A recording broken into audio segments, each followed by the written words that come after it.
আসসালামু আলাইকুম। আমি ডাক্তার জুবাইর আহমেদ ইমরান। আজকে আমি আপনাদের সাথে কথা বলবো কিভাবে আমরা রোজায় সুস্থ থাকতে পারি নিয়ে। রোজায় সাধারণত যেসব খাবার আমরা দীর্ঘ সময় শক্তি পাবো সেটা হচ্ছে শর্করা জাতীয় খাবার, ডিম, দুধ, অনেক বেশি পরিমাণ পানি। রোজায় আমরা কোন কোন জিনিস বাদ দিব? একটা হচ্ছে লবণযুক্ত খাবার, চিনিযুক্ত খাবার, ভাজা পোড়া খাবার। ইফতার কিভাবে করব? সাধারণত খেজুর, পানি, সুষম খাদ্য, ফলমূল, স্যুপ, মাছ বা মুরগির মাংস, শাকসবজি ইত্যাদি।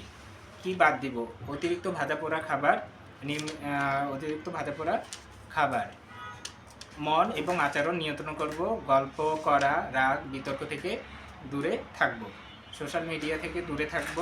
ইফতারের আগে হালকা ব্যায়াম করতে হবে, যেমন 20 থেকে 30 মিনিট।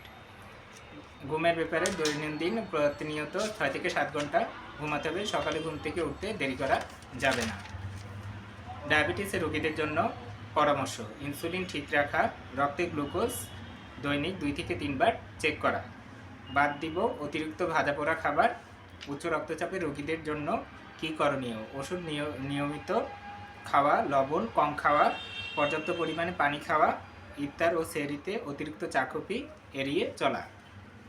যারা অতিরিক্ত ওষুধ খায় সেসব রোগীদের জন্য একবেলার ওষুধ সাধারণত ইফতারে খাবেন এবং 2 বেলার ওষুধ একটা ইফতার আর একটা সেহরিতে খাবেন। কারা রোজা রাখবেন না?